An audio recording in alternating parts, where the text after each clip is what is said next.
د عراق کې یو علاقه د نصیبین د هغې پیریان ګرځېدل.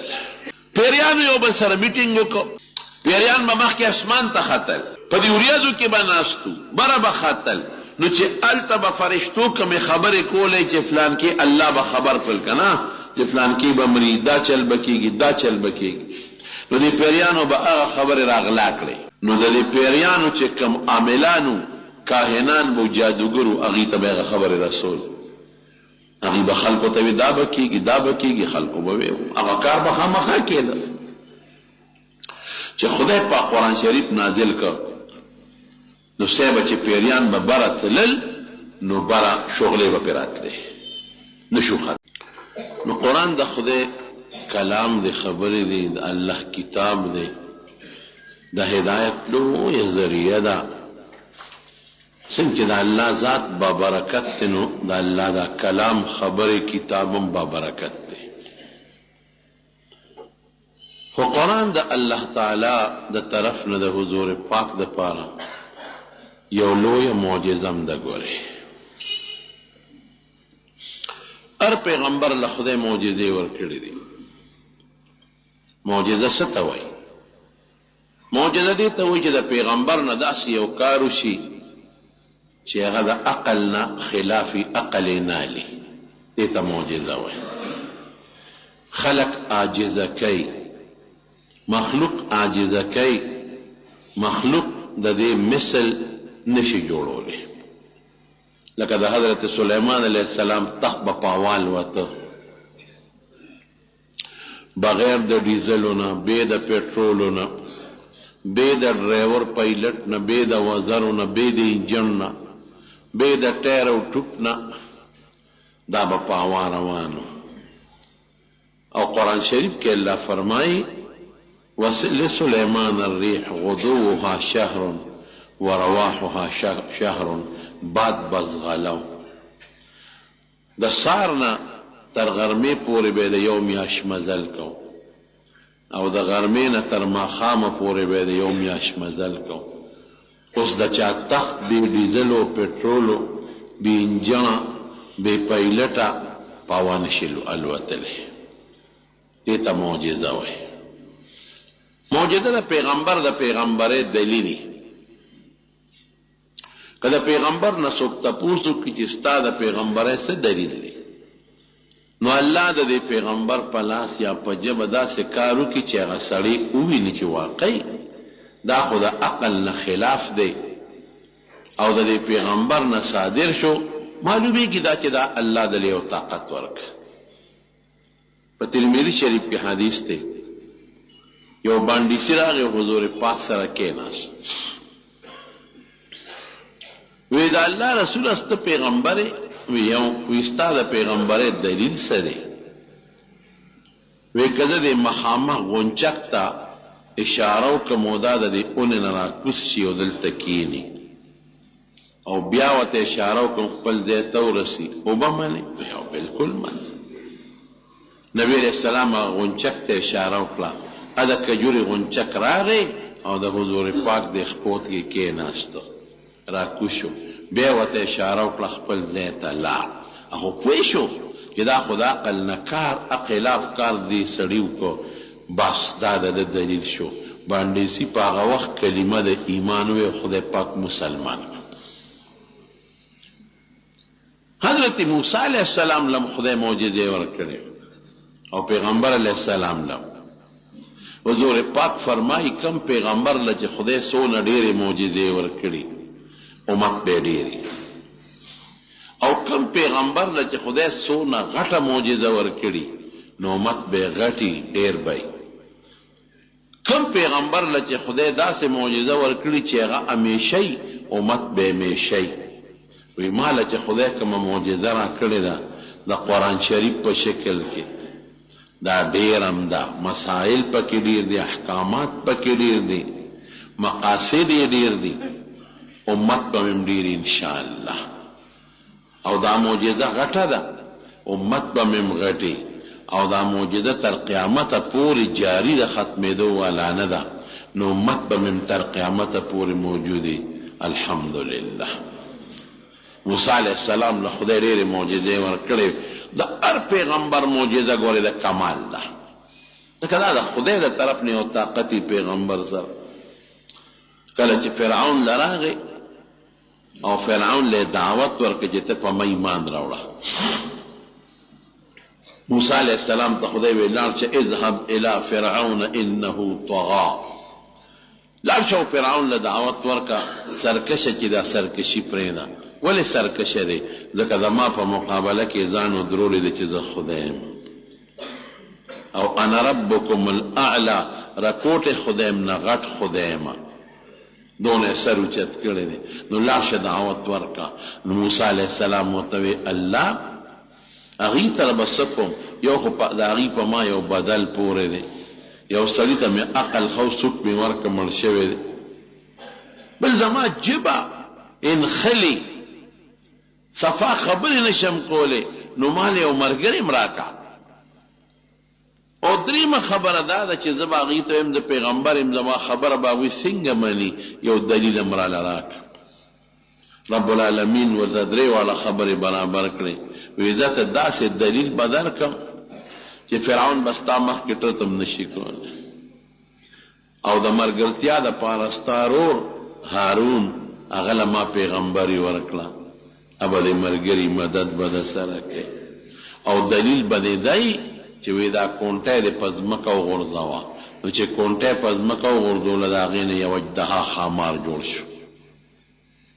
موسی علیہ السلام ته ویرید، رسته شو، وی لا تخف، مه یریږه، روانه ده کونټی. چې ګوتې یوړې واپس ته کونټی جوړه شوه.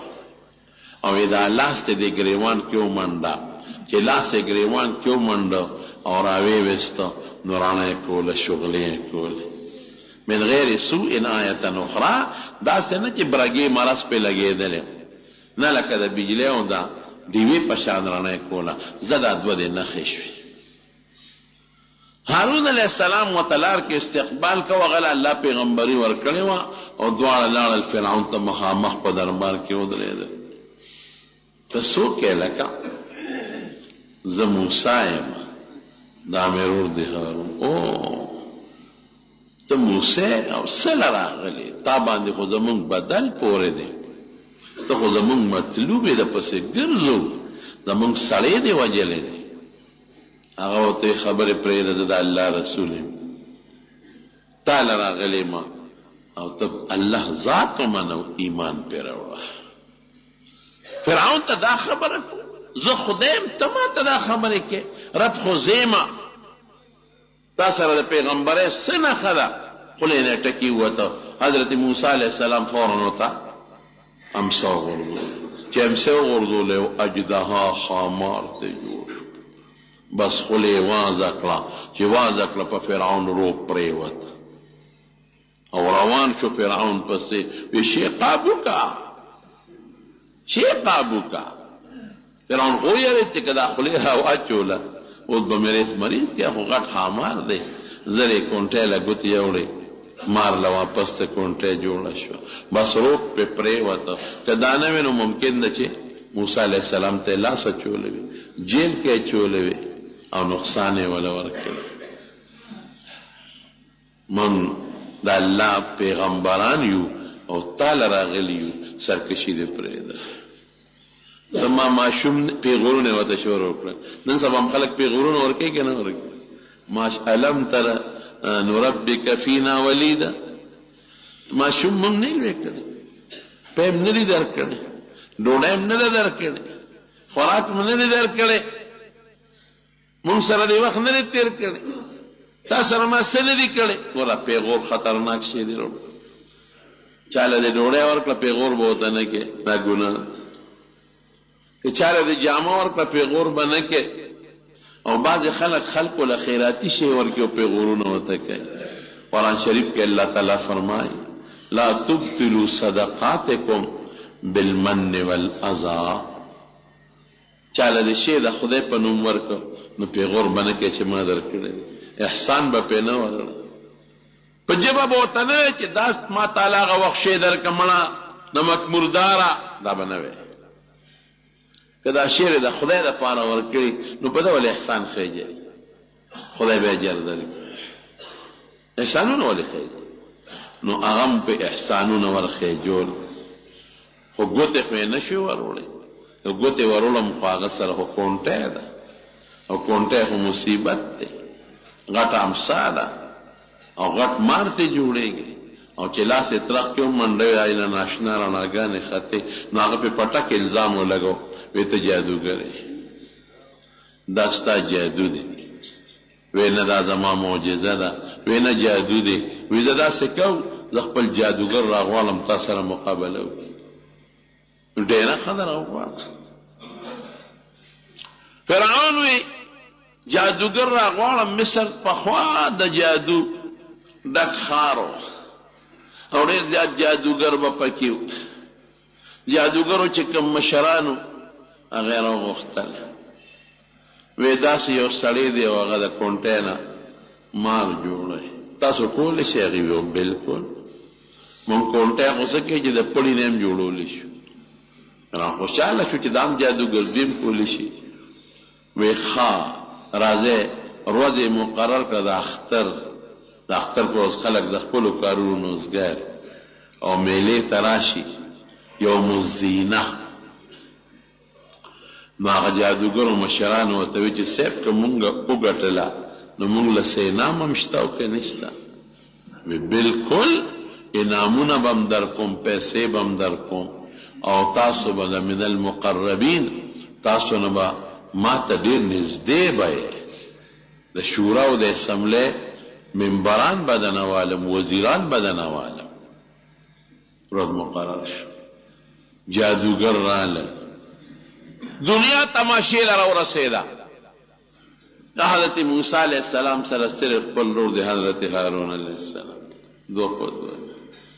فرعون دی او وزیران دی، نن به د موسی د جادو پته لګي. دی مونږ په جادو یاری او دی مونږ په جادو د خپل وطن نه وباسي او وطن رانه قبضه کوي. د سیاسي چال دی چې هغوی هغه خپل ماران کونټۍ راوړی وی او پړی راوړی او میدان کې وغورځول. نو فاذا حبالهم وعصیهم یخیل الیه من سحرهم انها تسعى. قرآن شریف کې الله فرمائی دا هغوی پړی رسې او دا هغوی کونټۍ د هغې نه ماران جوړ شو. خدا ته په حقیقت کې ماران نو جوړ، نظربندي کړې وه. خلکو ته داسې ښکارېدل چې دا ماران دې لقېدل میدان کې. څومره مارانو؟ 1,80,000 1,80,000 ماران.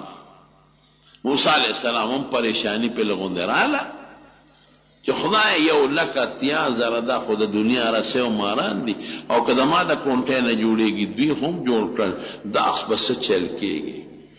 الله ورته وی چې ونه یېرېږي، ګورې انک انت الاعلی، ګټه ستا ده، وغورځوه دا کونټۍ دی. حضرت موسی علیه السلام کونټۍ په ځمکه وغورځول. چې ویې غورځوله یو غټه اجدها ترې جوړه شوه. داسې اجتهاد ته جوړه شوه چې هغې فورا فاذا هي تلقف ما یأفکون، هغې چې کوم د دروغو قصې پسې شروع کړې وې هغه کونټۍ ټول الواق تیر کړل، ټول یې وخوړل. تلقفو داسې خوراک ته وایي چې بنده پې شخوندمونه وی، لکه بعد شي کلک کي نو چې سړی یې خولې ته وردننه کي نو غاښونو باندې میده کوي، په ژبه یې کله یو غاښ ته وړی او کله بل ته، نو چې ښه میده شي نو بیا په خوله وردننه کي. او بعضې نرم شي وي لکه الوا شوه یا فرني شوه یا جوس شو، نو چې هغه خولې ته بنده وردننه کي نو هغې باندې څوک شخوندم نو یې نیغ په نیغه تېرېږي. تلقفو دا معنا بې د شخوند نه او د غاښونو د چوپلو نه نیغ په نیغه چې څومره مارانو الواقع تیر کړل. او مار روان شو په فرعون پس. چې ورغې بس هغه منډه کړه او خلکو هم غره خدای پاک دا څه مصیبت دی تر دې حده پورې چې بعض علماء په تفسیرونو کې لیکلي دي چې فرعون نه پرتوګم پلید شو دستونه پې ولګېد تیزونو باران موسی علیہ السلام ته چغې کړې شي قابو کا په زرګونو خلک په هغه مجلس کې د یو بل د خطونه پرېوتل او مردار شو او جادوګر خو پیږي مولا په مولا پیږي چې دا مولا دی او که نه دی تاجر پیژني چې دا تاجر دی او که نه دی دا قانون دی ډاکټر پیژني ما له خو به یو سړی راشي او غاړې ته به یې هغه سټسکوپ اچولي او سپین کوټ په یې مچولي زه خو به وایم چې هلکه دا قابل ډاکټر دی خو چې بل ډاکټر راشي ورسره دوه خبرې وکړي نو پته ورته ولګي چې دا جعلي دی او که دا اصلي ډاکټر دی هر سړی په خپل فن پوهېږي جادوګر په خپل فن پوهېدل چې دا د موسی علیه السلام دا قصه جادو نه دی زمونږ دا خو جادو او جادوګر د بل جادو بندولی شي هغې څه چل ولو کې هغه جادو د سړي بند کړي هغې هغه خپلې قصې نخرې وکړې خو پوه شو جادوګر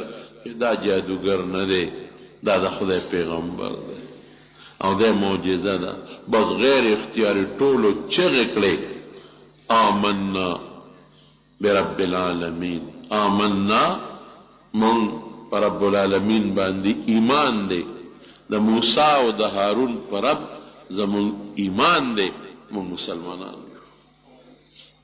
حضرت موسی علیه السلام کونډې راوچته کړله واپس د امسا نه د مار نه کونټه جوړه شو دا معجزه شو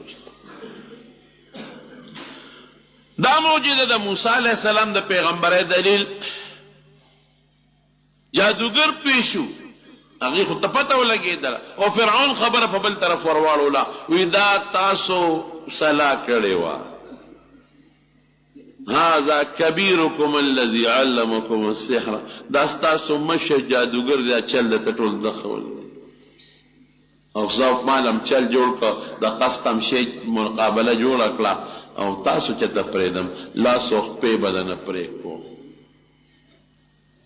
د الله پارشي کې حکمت دی که دغه وخت کې د مار ورمنډه کړې وې قسم دی دا فرعون به هم الواق تیر کړی لیکن الله وی چې نه لږ مهلت در کوم صبر در کوم ولې که خدای دې چې ته مسلمان کی نو صبر یې ورکړ نو بیا جګړه جوړه شوه نو الله موسی علیه السلام ته وی چې زه اوس خو د بني اسرائیلو سره دا جادوګر ملګري دي بس پرېږده اوس علاقه ورته پرېږده زه وړه دې له لږ کار ګورم موسی علیه السلام مخکې د سره د خپل قوم نه او فرعون ورپسې دی دریای نیل ته راورسېد خو موسی علیه السلام پیغمبر چې کم کار کوي بیا د الله د خوښې نه کوي الله ورته په دې لارځه بس چې رالل یا الله خو مخکې خو دریاب دی پول پې نشته کشتۍ نشته ما سره خو بلا قوم دی او شاته خو فرعون دی انا لمدرکون اوس به مړه لاندې کړي الله وی نه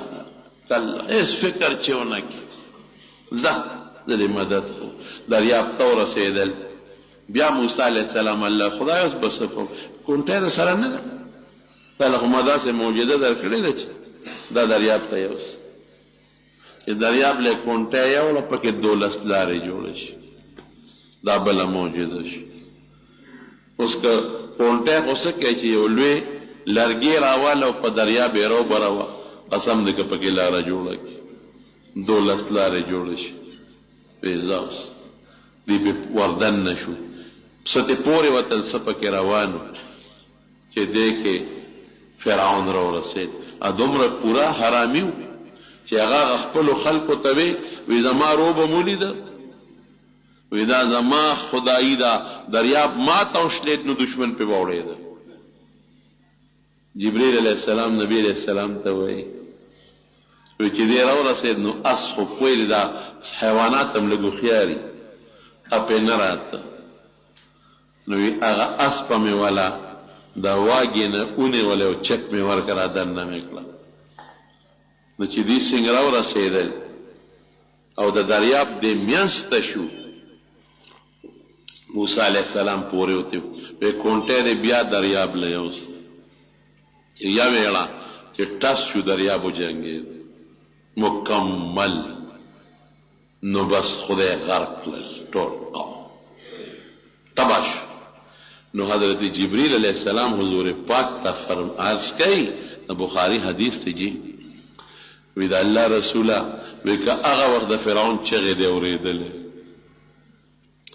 وی د دریاب د ویښ نه مې یو توره خټه راوچته کړه او د فرعون په دا خوله کې مې ومنډله هسې نه چې د خدای پې چې ته رحم راشي او دا چغې وی او خدای پاکې چې د توبه قبوله نه کړي علما لیکي دې نه معلومیږي چې د بدعمله سړي او د ګناهګار سړي فرشتین دشمنانې وي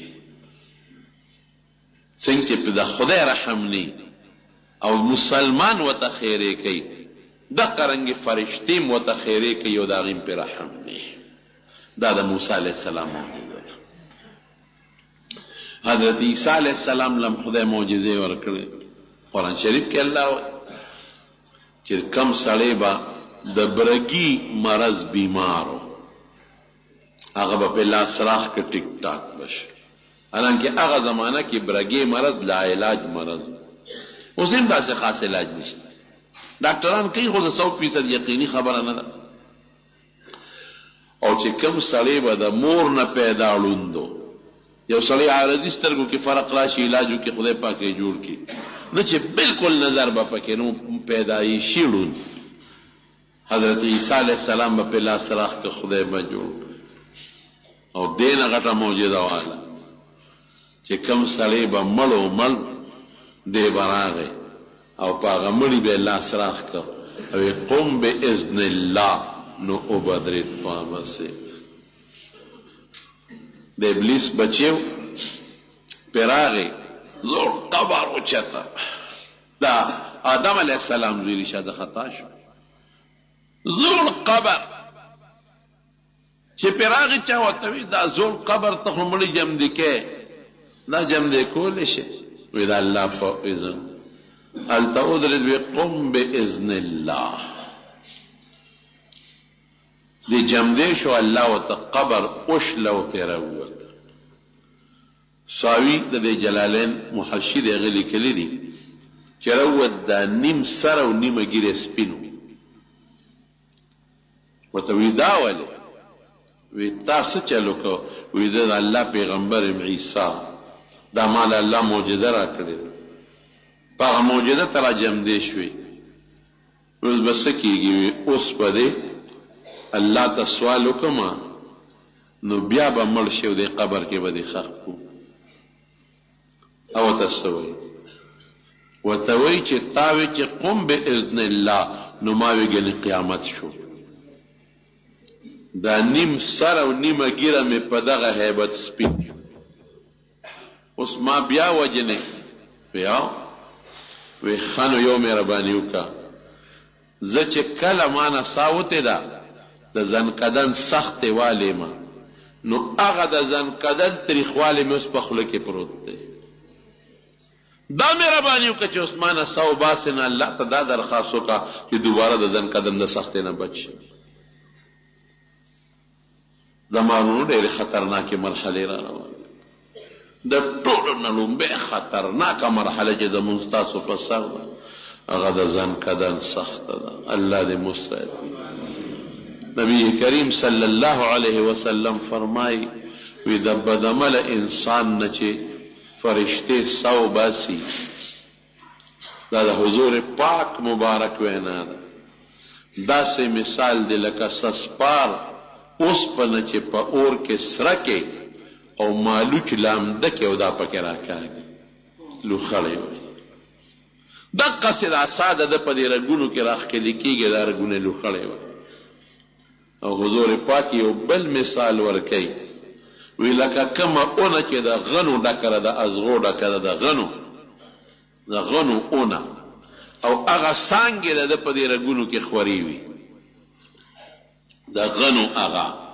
څانګې او هغه اونه ترې راکاږي او هغه څانګې د غنو د ده په دې رګونو کې راښکلې کېږي. قسم د رسول الله مبارک فرمایي وی دا سا چې تې وباسي نو وی دې سا سره د رګونو نه د غوښې او د وینې قطرې هم بار راوځي. الله دې مساتي. او د نیکعمل انسان نه چې ځانکدن کې فرشتې سا وباسي وی داسې مثال دی لکه یو ازغې چې د چا د خپې نه وباسي، ازغې، او یا لکه یو مشکي او د هغه مشک نه یو څاڅکي اوبه لاندې تویږي. دا یو مثال. نو الله نه سوال وکړه چې ما بیا الله د ځانکدن د سختۍ نه وساتي. دا د حضرت عیسی علیه السلام معجزه. ماشومانو ته به یې څیزونه خور. ماشوم به ولاړو او ته یې بچې ورشه که نه جړل به یې، ولې جاړې؟ نو هغه به وایي ډوډۍ پسې جاړم یا میوې پسې جاړم. ورشه په پلانکې الماری کې د نمور هلته میوه پټه ښودې ځان له راوان. ماشوم به لاړ هغه الماری ته به وخت شی به یې راواغېست. مور ویم کوم ځای نه دې را پیدا کړ؟ پیسې چې کوم څیزونه به خلکو کور کې پټ ذخیره کړي وو حضرت عیسی علیه السلام به هغه څیزونه ورته ښودل. دا د هغه معجزه. زمانونو داسې زموږ د ښکلي پیغمبر محمد مصطفی صلی الله علیه وسلم هم ډېرې زیاتې معجزې. په ټولو کې غټه او لویه معجزه دا قرآن شریف دی. ولې؟ اوس تاسو پې پوه یم ولې لویه معجزه ده. قرآن شریف کې چې کوم علمونه دي دومره علمونه په یو کتاب کې نشته. او قرآن شریف الله نازل کړي په کوم پیغمبر دی؟ په نبی کریم صلی الله علیه وسلم. لوی پیغمبر ته بل نشته. او په کومه میاشت کې رمضان بهترینه میاشت بل نشته. په کومه شپه کې چې لیلة القدر د برکت او د عظمت شپه ته بل نشته. او چې په کوم کلي کې نازل دی مکه مکرمه د هغې نه قیمتي او بهترین کلی بل نشته. قرآن شریف کې یو صورت دی سورة تین والتین والزیتون وطور سینین وهذا البلد الامین. نو علماء یو معنا خدا کوي مشهور معنا خدا ده چې الله وی زمانه په انذر قسم الدین په عربی کې انذر ته وایي. او انذر په میوو کې بهترینه میوه ده.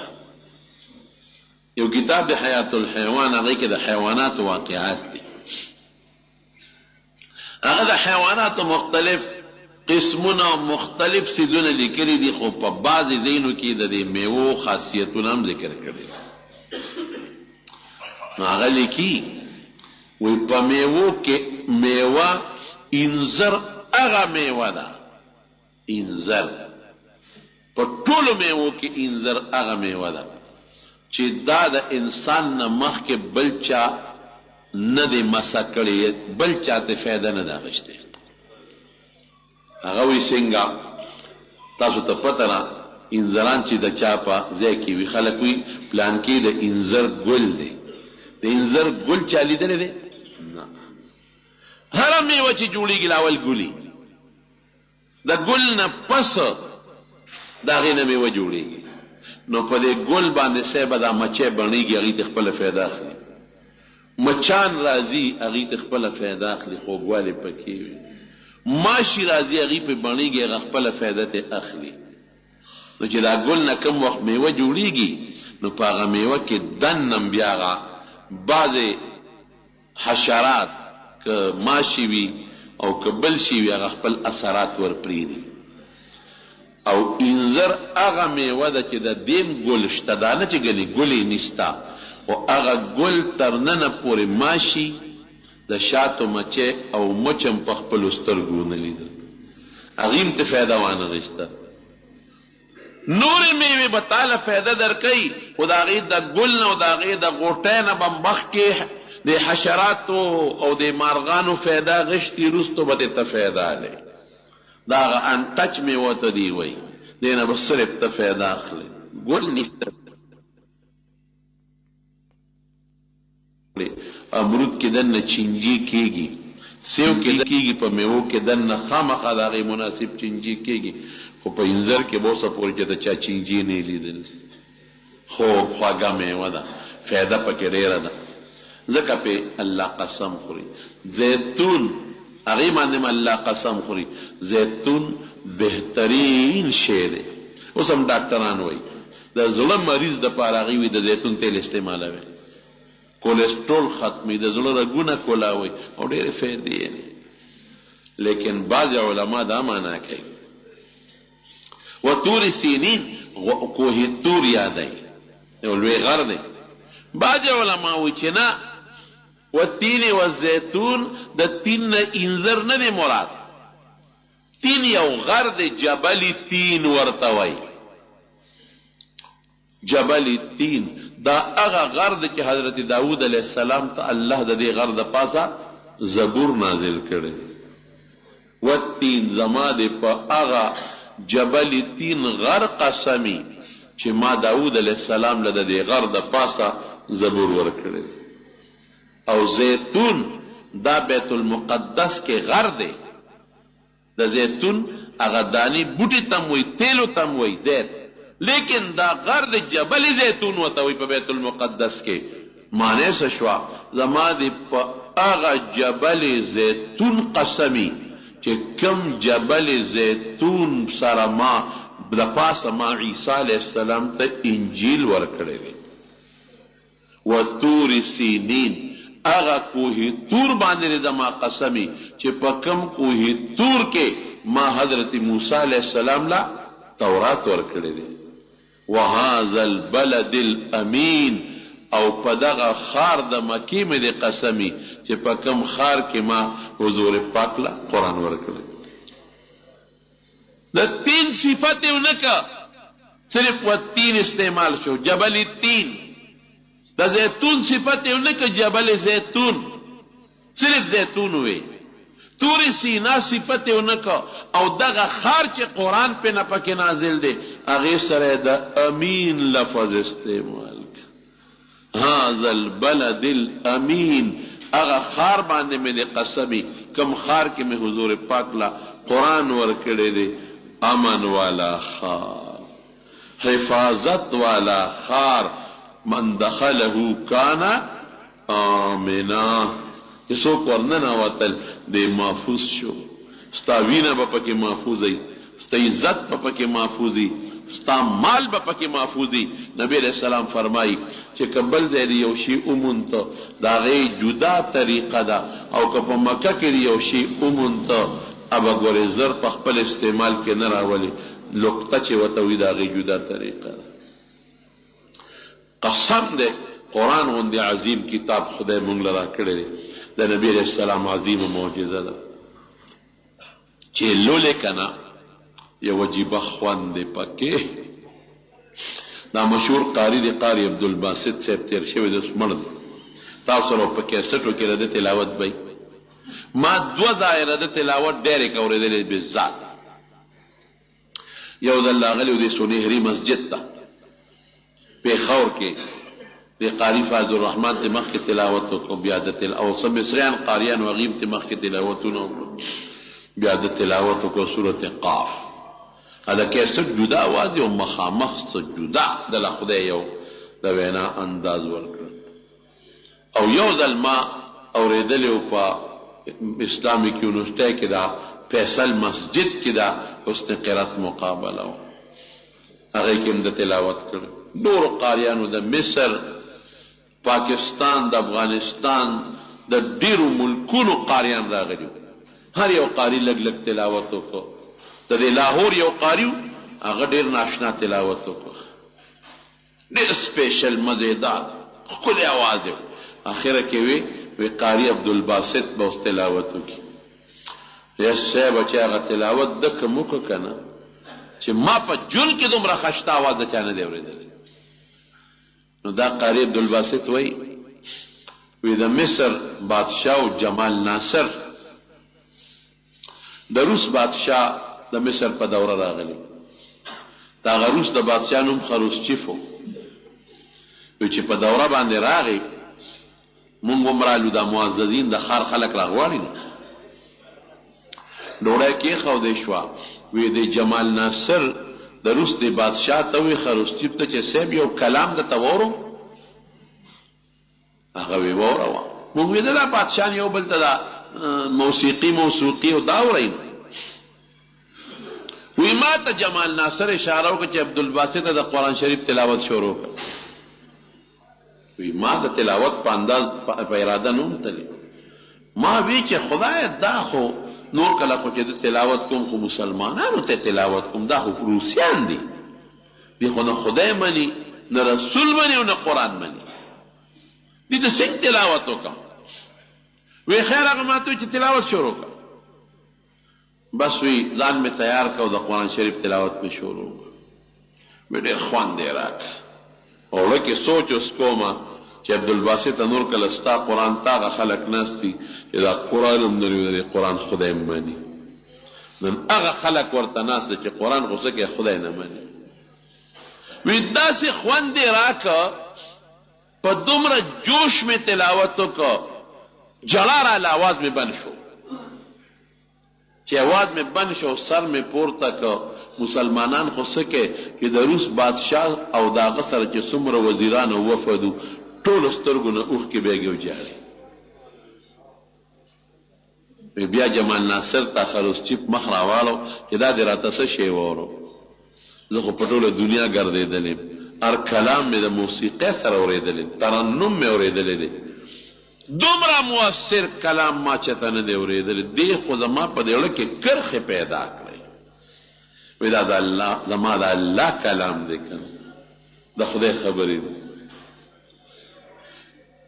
نبی کریم صلی الله علیه وسلم له د نجران وفد راغی عیسایان حضور پاک ورته د قرآن شریف تلاوت شروع زه کله ویمه ویم چې رسول الله مبارک به د قرآن تلاوت کو چې هغه به څونه مزېدار اخو الله منتخب کړی دی له قرآن لکه څومره خوند به پکې نو چې څنګه تلاوت شروع کړو نو هغه عیسایان هغه خلق چې هغه د نجران وفدو سترګو نه اوښکې روانې شي واذا سمعوا ما انزل الیک ترى اعینهم تفیض من الدمع مما سترګو نه اوښکې روانې شي او پیغمبر علیه السلام د مکې نه طائف ته ته چې په لاره ځي یو ځای کې سهار وختي ته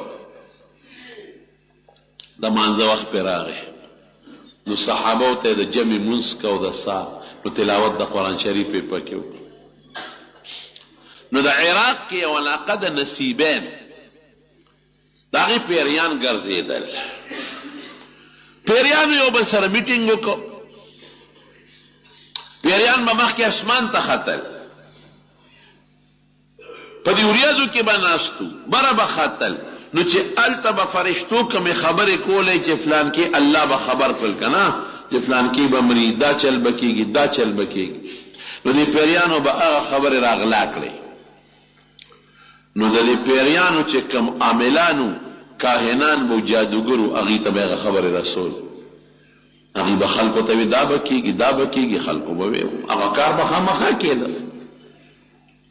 چې خدای پاک قرآن شریف نازل کړ نو صاحب چې پیریان به بره تلل نو بره شغلې به پرې راتلې نشو خطه چې بره به تلل نو شغلې به پرې راتلې پیریان راغون چې میټینګ یې وکړو چې دا څه مسله ده اوسه پورې خو به بره مونږ اسمان ته ختېدو وریځو کې به ناستو اوس چې لږ بره خیجو نو شغلې راځي څه چل پیښ دی پیریان خواره شو خوارې کړي په دنیا په ګوټونو ګرځي بخاري شریف کې حدیث دی وګرځئ معلوماتو کې چې دا څه چل شوی دی مونږ چې بره خیجو په مونږ شغلې راځي سوځو څه چل شوی دی نو د عراق د نصیبین علاقې پیریان مکې ته متوجه شو څوک یو خوا څوک بل خوا څوک ځنګل ورته چې دا معلومات وکړو ته پوښتنه څه چل شوی دی چې مکې ته رالل دقه د مکې نه بار حضور پاک د سار مونځ کو او د قرآن شریف تلاوت یې کو په منځه کې صحابو ته چې قرآن یې واورېد که نه او دا مونږ چې بر اوس نه شو تللی او په مونږ شغلې راغورځېږي دا د دې قرآن د وجې نه او چې څنګه د پیغمبر علیه السلام قرآن واورېده ولې د قرآن د وجې نه خدای د دې قرآن حفاظت کوي. لا یأتیه الباطل من بین یدیه ولا من خلفه څنګه دی تنزیل من حکیم حمید. دا خو رښتیا ده الله پاک بالکل مکمل پیریانو شیطانان د برخطونو بند کړل. ولی دا قرآن چې بره فرشتې اوري او نبی علیہ السلام لی راوړي نو اصل نه چې دا هغوی واوري دا پیریانو شیطانان او هغوی چې تخپل ساحر جادوګر ته یوسي دلته به نبی علیہ السلام د قرآن تلاوت کوي دلته به هغوی کوي. خلک به وایي چې ته یې کې اخوال ته کې هغه بل هم کوي که نه.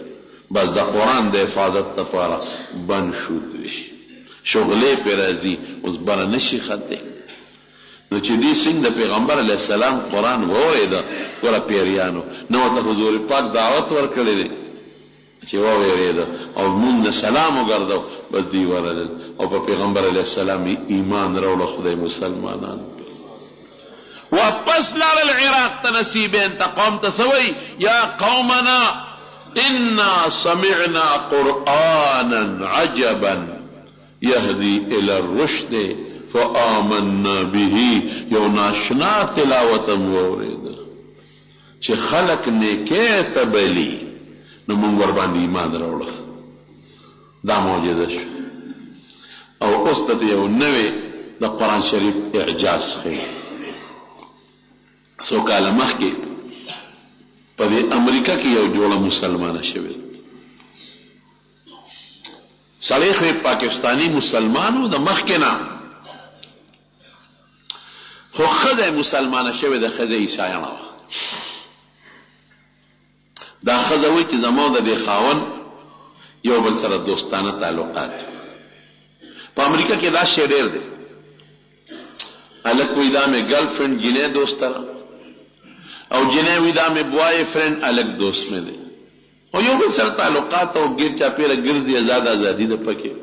ولې د مارونو خفه کېږي ما و د دې موبایل او د دې انټرنیټ او د فیسبوک د برکت نه د هلکانو جینکو دوستانې ګورې دلته هم جوړې شوې.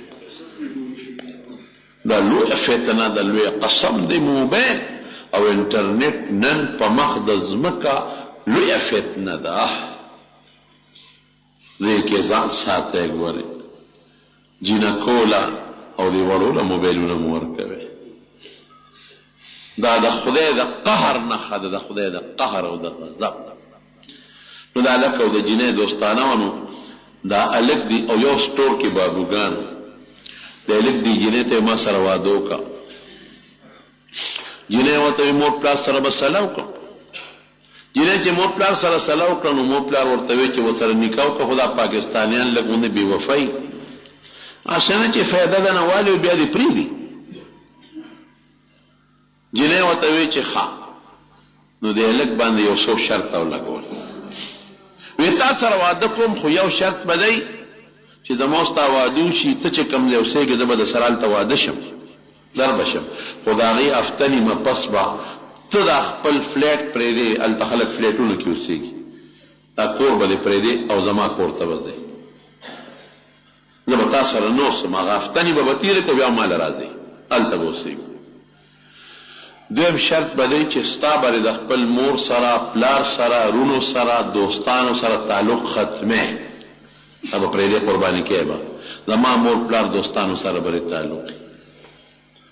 دریم شرط به دی چې زه زما اسلام نه ډېر لوی نفرت دی ما ته به دا نه وایي چې مسلمانه شه زه به تا ته دا نه وایم چې عیسایي شه ستا خپل مذهب زما خپل مذهب. څلورم شرط به دی چې د اتوار پر ورځ به ما چرچ ته بوځئ د عیسایانو عبادت خانې ته ګرجه او چرچ وایي زه به هلته خپل عبادت کوم دا به ما خامخا بوځئ که ته را سره دننه کښېنې او که بار. دا هلک مې دا جینۍ مې خوښه وه نو ما ورسره دا شرطونه ومنل واده مو شو. ودونه هلته عدالت کې کېږي لاړو شتام کاغذه مو لیکه واده وشو نکاح وشو. جینۍ ما ته راواده شو هغه خپل فلیټ کې مونږ څو ورځې تېرې کړې او د شرط مطابق ما خپله کډه کوډه واغېشته او چې دا کوم ځای اوسېده نو هلته ورپسې لاړم یو شرط خو مې پوره کړ دې سره اوسېدم. دې زما د موبایل نو زما د ډیرۍ نه چې څومره زما نمبرې وې د دوستانو یارانو مور پلار پتې هغې ټولې ختمې کړې. پلار سره مور سره رونو دوستانو سره مې تعلق ختم شو. او د دریم شرط مطابق د اتوار پر ورځ مې دا خپل عبادت خانې ته بوتله، دی به د خپل انجیل شریف تلاوت کو. زه ورته کله دننه ناست وم او کله بار، بیا به مې راوستا او سار به خپل سټور ته یو ځای تلو، بیا چوټي شو واپس بد. نه دې ته ما وي چې ته مسلمانه شه او نه دې ما ته وي چې ته عیسایي شه. ډېر خوشګوار تعلقه مو د مینې. 3 کاله ډېر ښه وخت تېر کړ. وی 3 کاله پس یو ځل تلم سټور ته، دې ښځې مې چوټي کړې وه. چې زه واپس رالم نو دې ښځې مې خاکروب راوستی و، دا جاروکه او د دې فلیټ صفحه یې کړې وه، دا ټول سنډلې وه. نو مونږ خلقو چې زیاتې رسالې وي اخباري، هغه چې ته اوبو کې وغورځو یا وسوځو، ایرې یې چې ته یو طرف ته وغورځو یا ښخ کړو، الله نوم یې پکې. امریکا کې برطانیه کې دا شیني هغې یو ډیران غوندې شي وي، ډسبل ورته وي، هغې ته غورځوي او بیا د کمیټې ګاډي راځي هغې یې وړي. وی چې څومره زیاتي اخبارونه مونږ کتلي وو، رسالې م کتلې وې، هغه ډایجسټ یې زما دې ښځې هغه ډیران ته ډسبل ته غورځولې وې. پالتو چې رالم ښځې تاج او ډسټینګ کړی دی، څوک خاکروب دې راوستی دی، ما صفایي وکړه، چوټي مې ونه راشه دا کار به وکړم. زیاتي اخبارونه رسالې مې لاندې وغورځول، ښه دې وکړه. دا هلک وایي ما سره یو قرآن شریف و، رومال کې نغښتی و، زما په شوکیس المارۍ کې پروت و. وایي چې مې وکتل انو شکي شو، خو ما له قرآن شریف نه راته په جون کې مې چې ته ګوتې نه وې وروړې، مور پلار را کړی و، بس رومال کې برکت دپاره و ما ځان سره وړی. دا هلک وایي مونځ هم نه راته، یو اختر او بل اختر به جومات ته تلم، اب هم د دوستانو د ملاقات په غرض تلم چې دوستان را جمع کېږي د اختر جومات ته، نو هلته خو جوماتونه لرې دي، ملاقات به وشي. مونځ نه راته خو چې خلک به سیند ښکته پورته کېدل، هغه چل به مې کو. وایي په جون کې مې چې ته روژه هم نه ونیولې، شرابونه به مې څکل او بدعملۍ به مې کولې. یاره وایي په سوچه طریقه کلمه هم نه راتله، هسې په نوم مسلمان. یعنی چې د قرآن شریف ته مې وکړه، ځای ته مې وکړه د قرآن شریف نو. ښځې ته مې ویل ښځې دلته رومال کې یو شی تړلی و، انشته ویو تا 3 کاله کې هغې له ګوتې یو نه نو ما وی دا به فالتو وي، نو ضرورت به دې ورته ني. نو چې فالتو څیزونه مې ښکته هغه ډسبل ډیران ته غورځول، امیم پکې غورځولی دی. وی که دا مې وردېړه مې ور ټک نارې کړی. مسلمان چې صرف په نوم مسلمان وي که نه، دله به د الله په نوم، د رسول په نوم او د قرآن په نوم، د جومات په نوم په بېعزتۍ به دله غوسه خامخا راځي. او که د زړه کې د خدای رسول کتاب قرآن د بېعزتۍ متعلق څه کش کړه په مرانه له دا به مسلمان نه. چې دا مې اورېده دغه مې یو ټک نارې کړی، خفه شو. خدای زما د الله عظیم قرآن د دې 14 چت نه ډېران ته شغال شو. دا څو شو، را منډه مې کړی، په پوړو را کوزېدم هغه 14 چت. چې رالم هغه ډېران مې لټاو، دا ښه وه چې د کمیټۍ ګاډۍ نو راغلي، د هغې د پاسه نورو خلکو م ګندونه غورځولي، میانس کې هغه قرآن شریف راووته، راوچت مې که، خاورې دوړې مې ته وڅنډلې او داسې بې اختیاره مې دې سینې پورې ونیوه، په چغو چغو په جړا شو. چې د قرآن د مظلومیت ته مې وکتل چې دې سره څونه ظلم شو، او دا سوچ کوم چې دا خو زما د الله کتاب دی. هغه 14 چت نه راخطا شو، دا به الله څونه نن خفوي، دا څو شو. بس بې اختیاره چغې وم، جاړم، او قرآن کله سینې پورې جوختو، کله یې کوچونډو له وړم، کله یې تندي له وړم، او ډېره مې وجړل، او ورکې سوچونه کوم چې دا څو شوې خدای. دا قرآن مې راواغېسته، ومې څنډه بره راوختم وی چې راوختم دې ښځې را منډه کړې ما ته را تر غاړه وتله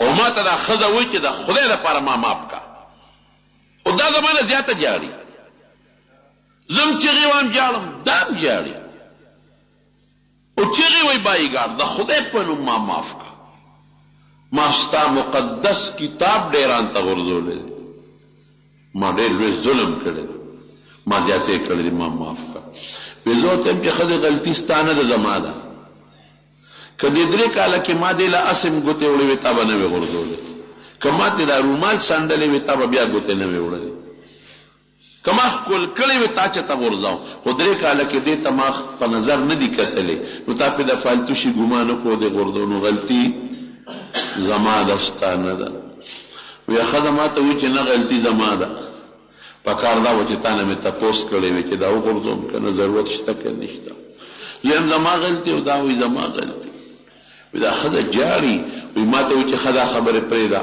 خو مهرباني وکړه ما خپل عالم لبوزه سکالر ورته هغې وایي ما مسلمانه که ته مسلمانېږې یا ښځه ته سیک مسلمانېږې وی په لاره ته نورې قصې کو خو مهرباني وکړه ما مسلمانه که مړه نه شم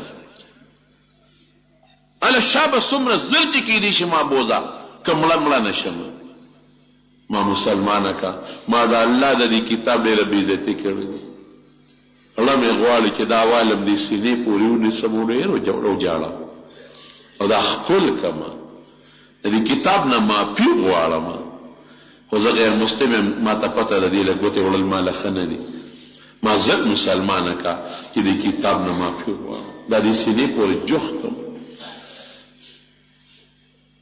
دا هم جاړې او زه هم جاړم ګاډی مې سټارټ کړو روان شو جومات ته چې اوس دا ورسوم ښځې په دې خو مې پوه کړه چې څنګه مسلمانېږي څه چلو شو وی ما ته را ښځه وایي چې سړیا د خپل زړه کې انقلاب اینما د زړه دنیا زما بدله ده هغه ښځه نه یم چې مخکې وما تا ته چې ما ووایي چې ما ښکته وغورځو تا منډې کړې نو ما په دا کړکۍ کې درته کتل ما وی چې دا خاوند څه قیمتي شی مې جوړ غورځولی دی نیم خبر چې دا کتاب دی قرآن دی نو چې تا دا کتاب را واغېسته او راوچت دی که د دې یو غونډس کې رڼا راوچته شوه رڼا ما لیده بره راتله او چې بره راوخته نو په دې کړکۍ کې را دننه شوه نو چې را ننوته نو زما په دې سینه کې دننه ننوته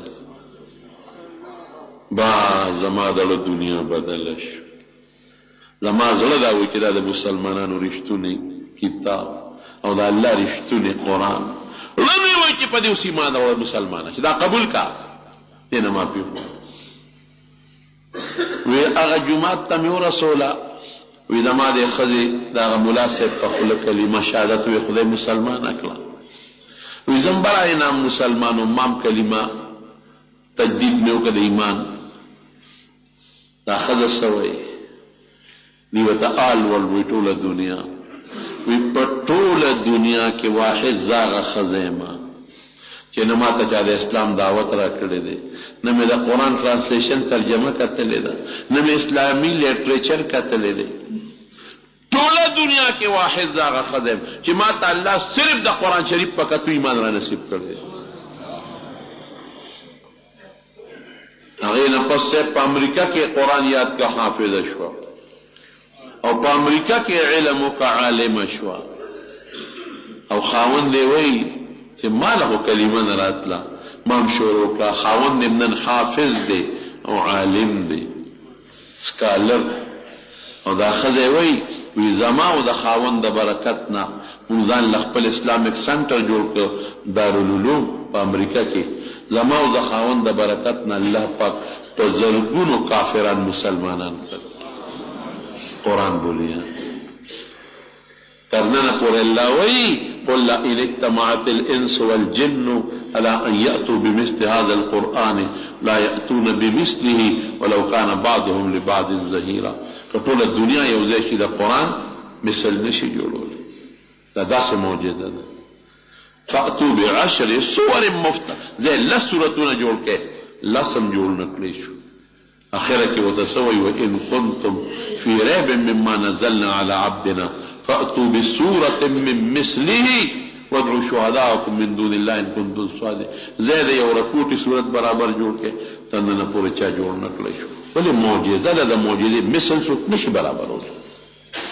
قرآن کې چې د پخوانو قومونو کوم واقعات دي، رستنی کم حالات دي، د دنیا نظام، د آخرت، د جنت، د دوزخ ذکر، احکامات انفرادی اجتماعی، میراث، جون، تجارت، بیع شراء څنګه بکې، خځې سره بچو سره بجون څنګه تیرې، منځ، عبادات، عقیده، اخلاق ډک کتاب. نمرازین کتاب من لخدای را کړی. لیکن حضور پاک سوئی الله چې کم انسان قرآن پرېښو او د قرآن نه علاوه په بل کتاب تکیه ولګوله دا ګمراه دی. دا قرآن به د قیامت پر ورځ د مرۍ نه نیسي او د خدای دربار ته به راښایي. موږ نن قرآن پرېښی دی. خفه کېږئ ما هغه خبرې به کوم چې ما به لیدي او ما ته به پته وي. نن موږ څومره توجه چې اخبار له ورکوو، دونه قرآن له ورکړې ده. څومره توجه چې موږ ډایجسټ له ورکوو، دونه موږ قرآن له ورکړې ده. بچو ته چې موږ د سکول او د کالج کتابونو له څونه توجه پیدا کوو، شابه بچی له شابه ټیوشن وله نیسو، شابه دا زده کا دا زده کا. رښتیا ووایه بچي باندې د قرآن دپاره دونه محنت کړی دی؟ نه. کمې پیسې چې موږ په خپلو بچو د دنیا دپاره لګو، پبلک سکول، پبلک کالج، پبلک یونیورسٹی کې په کوم پیسې لګو، رښتیا وایه د دې سلم او زرمې سم بچي باندې د قرآن دپاره ولګوله؟ کم ټیم چې موږ نن موبایل له ورکوو، دونه ټیم موږ قرآن له ورکړی دی؟ نه. کمو پیسو باندې چې موږ موبایل اخلو، په دقه پیسو موږ چې ته قرآن باندې خرچ کړی دي؟ نه. موږ قرآن پرېښی دی. قیامت پر ورځ به الله وایي یا ربي انها دې خلکو خو زه شاته غورځولم. څنګه دی لکه قرآن مهجورات میر مشو آیته، قرآن خو دې پرېښی و، چاته یې غورځولم. قالت څنګه دی قوم اتخذوا هذا القرآن مهجورا، شاته یې غورځولم. یا به دې بچ کوي. څوک چې سورت تبارک الذی وایي، نبی علیہ السلام فرمائی قبر کې به د پاسه په وزرې د مرغۍ په شکل وي، وزرې بخوري کی، او چې عذاب فرشتي راځي نه نه دل به عذاب نه ورکې، د زما تلاوت کړی دی. او څوک به ګریوان نه نیسي راکاږي به الله په نسوارو چې څومره پیسې لګولې دي دومره یې په ما نه دي لګولې، په سګرټو چې څومره پیسې لګولې دومره یې په ما نه دي لګولې، او په بچی چې د دنیاوي تعلیم د پاره کم لکونه لګولې دي کنه، نو په مې 15 پیسې نه دي لګولې. الکه خبر دروغ کوم که رښتیا کوم. صرف دې دپاره مونږ قرآن برکت دپاره ته کور رومال ته وکړی دی ویښاودل بس. دا جواز د دنیا ژوند دی. دا په بچو چې مونږ پیسې لګو دې دپاره چې دنیا ژوند زمان ښه شي او زما د بچي ښه شي، نو آخرت نه مې دی. د دنیا څونه ژوند دی؟ 10 کاله او 20 کاله او 30 کاله او 50 ختم، آخرت سره به څه کوې؟ اخو نه ختمېدو والا جو. زما قسم په خدای نبی علیہ السلام فرمایو قرآن کې ذکر دی، دا خلک به یا الله دنیا ته واپس ولېږه، ته چې څه وی کوو خدای ته ولېږه مونږ دنیا له. الله وایي بس پرېږده اوس مخکې ګوره، دنیا د تل نشته. لږ مهرباني وکړې، بچیم ځان سره جومات ته راولې، په خپله م راشې او د قرآن تلاوت شروع کړې. کم طرف ته خلک لاړل، تلاوتونه پاتې دي نشته، ټول موبایل دی موبایل دی موبایل، اخبار دی او رساله ده، او سار وختي خپل کاروبار دی او منډه ده او ماسخوتن را پیدا کېدل دي. څه کې کم طرف ته دې سوچ دی؟ د خدای حق منې که نه منې؟ د بچي حق منې؟ د دنیا حق منې؟ دنیا نه خدای نه منې کوي، سکول کالج نه یونیورسټۍ نه خدای نه منې کوي. خو څه ناسه خو د بورې زوی وي څه خو وایه قرآن خو وایه کنه، قرآن ته توجه نشته. ودونو کې زمون ګناهونه، په خادو کې ټنګ ټکور، په ودونو کې زمون د خدای خفه کو، په مړو کې خدای خفه کو، د دنیا په ژوند کې مونږ خدای خفه کو. د خدای قرآن ته توجه نشته. لس کال او شل کال او 10 کال او 50 ختم اخر سره بسکه اخو نه ختمه دو ولا جو زما قسم په خدای نبی علیہ السلام فرمایو قرآن کې ذکر دی دا خلک یا الله دنیا ته واپس ولېګا ته چې سوي کو خدای ته لېګا مونږ دنیا لا الله وي بس پرې دوس مخ کې ګوره دنیا د تل نشته لږ مهرباني وکړه